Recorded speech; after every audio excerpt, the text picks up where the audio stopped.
नमस्कार दोस्तों, स्वागत है आपका हमारे इस पॉलिटी रैपिड रिवीजन सीरीज़ में। इससे पहले हमने भारत में संवैधानिक विकास और प्रस्तावना को देखा था।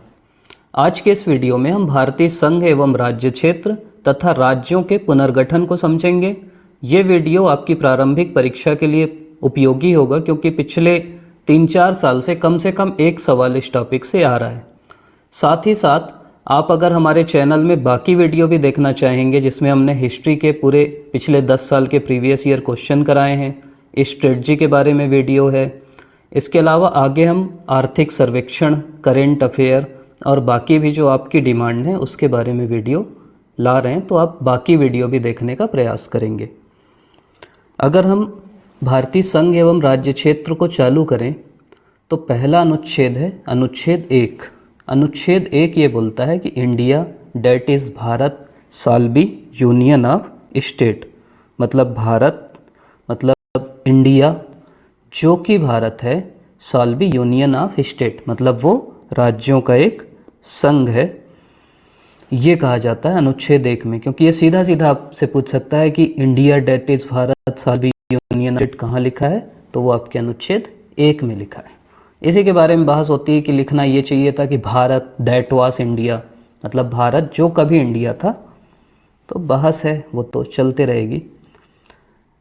पहली अनुसूची में हमारी स्टेट और टेरिटरी का वर्णन है कि भारत में कौन कौन से राज्य हैं, क्या क्या भारत का क्षेत्र है। उसको हम आगे समझेंगे कि 1947 में जब भारत बना तो भारत में 4 प्रकार के राज्य थे। आपको अगर नहीं पता होगा तो आगे हम उसको पढ़ेंगे कि part A, part B, part C, part D, ऐसे 4 प्रकार के राज्य थे। अभी तक पीएससी ने पूछा नहीं है, पूछ सकता है। और आगे चल के फिर स्टेट और यूनियन टेरिटरी बना 1956 से। अगर आप भारत का क्षेत्र क्या क्या है वो देखेंगे संविधान के हिसाब से, तो पहला तो है जो टेरिटरी ऑफ स्टेट है, भारत की जो भी टेरिटरी है, मतलब राज्य जो हैं जैसे छत्तीसगढ़, मध्य प्रदेश, उत्तर प्रदेश। दूसरा यूनियन टेरिटरी मतलब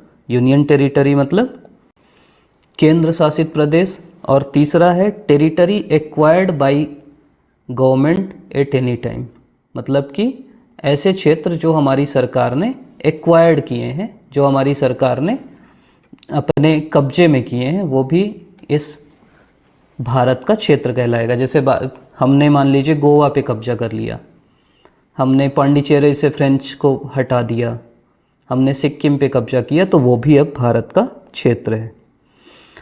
एक सवाल और आपके बेसिक समझने के लिए है कि एक होता है फेडरेशन मतलब संघवाद, और दूसरी चीज़ होती है जिसको बोलते हैं यूनियन। मतलब हम पढ़े ना कि भारत यूनियन ऑफ स्टेट है, तो दोनों में बेसिक अंतर क्या है।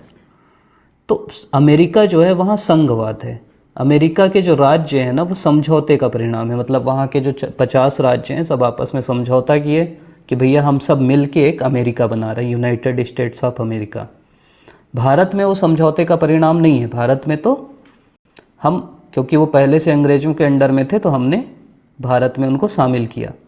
इसके अलावा भारत में अलग होने का भी अधिकार नहीं है। जैसे रूस आप सुने होंगे ना, सोवियत रूस, वो टूट गया क्योंकि वहाँ के राज्यों को अलग होने का अधिकार था। भारत में वो अधिकार नहीं है।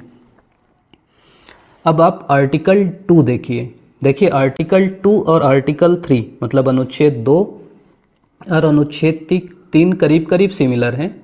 दोनों में जो बेसिक अंतर आप समझेंगे तो अनुच्छेद 2 उन राज्यों को प्रवेश कराने या स्थापना करने की बात करता है जो भारत के भाग नहीं हैं। यहाँ मैं लिख दिया हूँ कि जो भारत के भाग नहीं है, मतलब जो भारत के क्षेत्र में नहीं आते, मतलब जो भारत में नहीं थे। जैसे मान लीजिए सिक्किम है, वो पहले भारत में नहीं था, उसको हम प्रवेश कराए तो वो अनुच्छेद 2 में आएगा।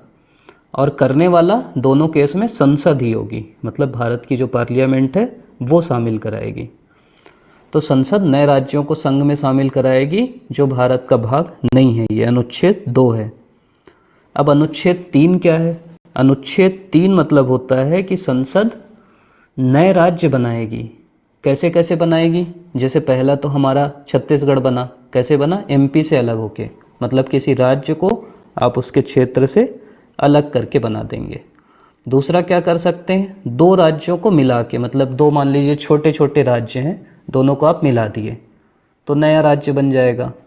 और तीसरा है कि किसी टेरिटरी को किसी राज्य में मिला के, मतलब कोई छोटा सा मान लीजिए क्षेत्र है, जैसे बेलगांव है, अब बेलगांव को आप उठा के कर्नाटक में मिला दिए, महाराष्ट्र में मिला दिए, तो तीसरा तरीका वो है।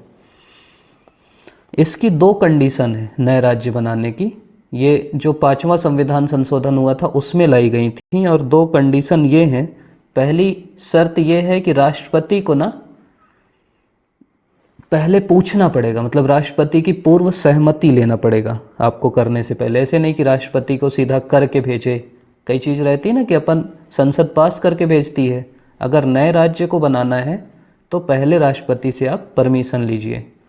और दूसरा है कि राष्ट्रपति क्या करेगा कि जिस राज्य को तोड़ना है ना, जैसे मान लीजिए मध्य प्रदेश से छत्तीसगढ़ को तोड़ना था, तो राष्ट्रपति मध्य प्रदेश की विधानसभा में प्रस्ताव भेजेगा कि आपकी राय क्या है, आप चाहते हो टूटना। अब देखिए दो चीज़ होता है, एक होता है किसी की राय जानना, जैसे मैं पूछूं आपकी राय क्या है, आप अपनी राय बता दोगे, लेकिन मानना ना मानना वाली भी तो बात होती है। जैसे एक अनुच्छेद 143 है जिसमें राष्ट्रपति सुप्रीम कोर्ट से सलाह लेता है, लेकिन सुप्रीम कोर्ट जो सलाह दिया वो राष्ट्रपति के ऊपर बाध्यकारी नहीं होती, मतलब कि राष्ट्रपति उसको मानने के लिए बाध्य नहीं है। तो ये हमको समझना है। तो जो राज्य भी जो सलाह देते हैं ना, वो राष्ट्रपति, जैसे एमपी से पूछे कि भाई तोड़ें कि मत तोड़ें, अब एमपी बोला मत तोड़ो यार, मत बनाओ छत्तीसगढ़, तो राष्ट्रपति बोलेगा हम आपकी राय को रिजेक्ट करते हैं, बस हम आपसे पूछ लिए भाई, कि ये ना हो कि कल की डेट में नहीं पूछे। तो राज्य बोलते हैं भाई इससे पूछने का क्या मतलब जब तुमको मानना ही नहीं है, अपने मन की करना है, लेकिन लिखा है। इसके अलावा है कि मान लीजिए एक बिल आया छत्तीसगढ़ को बनाने का, एक बार राय ले चुके हैं एमपी की, अब फिर से कोई अमेंडमेंट लाए, उसमें संशोधन लाए, तो जब दोबारा लाते हैं ना, तो दोबारा जब लाओगे आप तो फिर से राय जानने की ज़रूरत नहीं है, आप एक ही बार राय जानोगे, दोबारा नहीं जानोगे।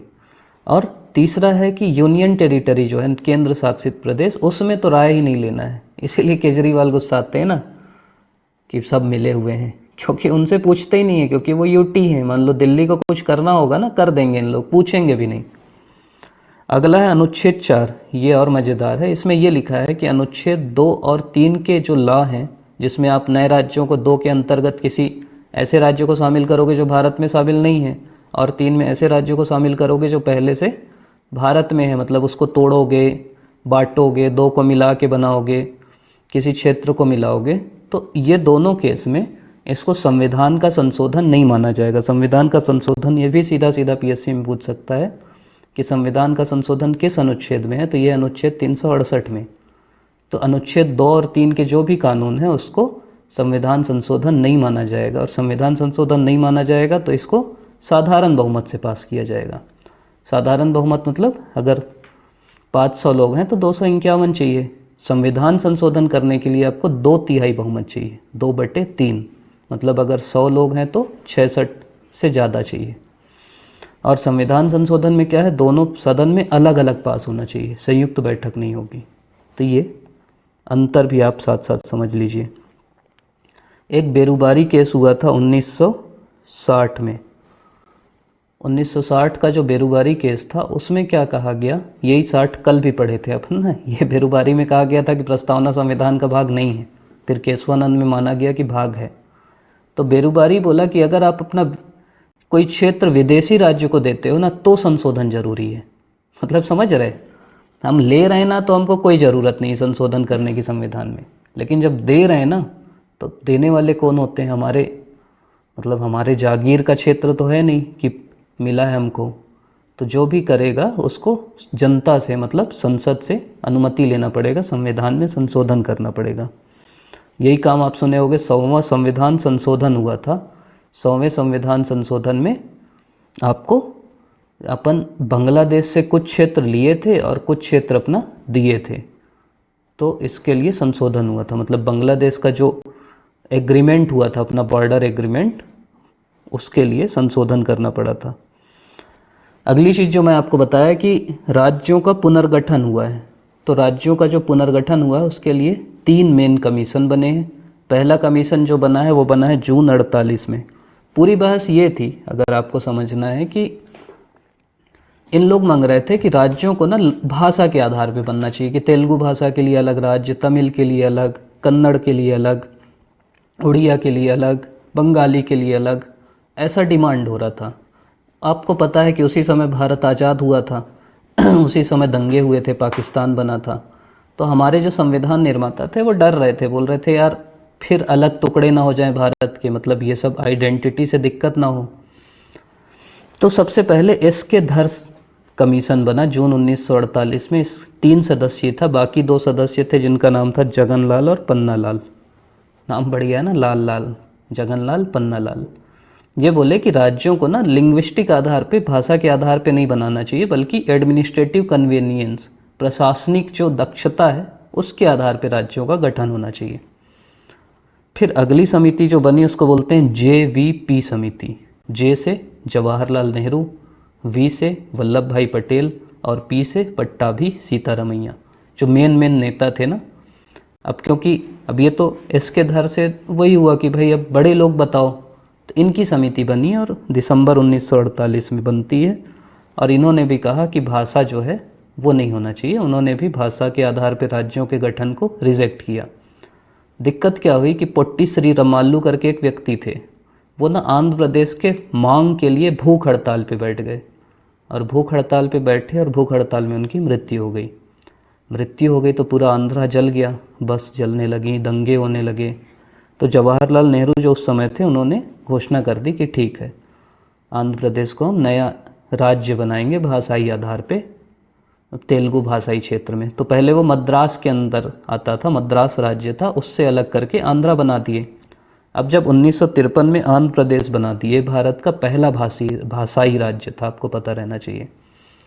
तो फिर एक हुआ कि यार अच्छे से बना लेते हैं ना, फिर बाकी लोग भी एक बना दिए तो बाकी हल्ला करेंगे। तो एक समिति बनी जिसको बोलते हैं फजल अली समिति, दिसंबर 1953 में।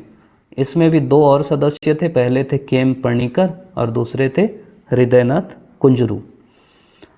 इन लोग बोले कि ठीक है यार, भाषा को ना एक राज्य के पुनर्गठन का आधार हम बना लेते हैं, लेकिन वो बोले कि एक भाषा एक राज्य नहीं होना चाहिए। मतलब ऐसा नहीं कि हर जहाँ जो भाषा है वहाँ एक राज्य बना दो। मतलब जहाँ लॉजिकल है, जहाँ जैसे कन्नड़ बोल रहे हैं, कर्नाटक बना दिए, ठीक है, लेकिन हर जगह नहीं कि तुम भोजपुरी बोलते हो तो भोजपुरी राज्य, ऐसा नहीं है। मतलब 1 लैंग्वेज 1 स्टेट को रिजेक्ट किए, लेकिन भाषा हो सकता है, ऐसा बोले।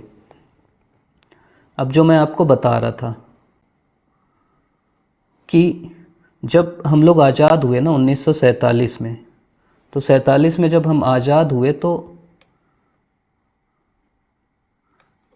4 प्रकार के राज्य बने। पहला है part A state, part B state, part C state और part D state, ABCD। Part A जो थे वो थे फॉर्मर ब्रिटिश प्रोविंसेस, मतलब कि जो पहले ना अंग्रेज़ों के प्रोविंस थे, अंग्रेज़ों के जो भी राज्य थे वो थे पार्ट ए में।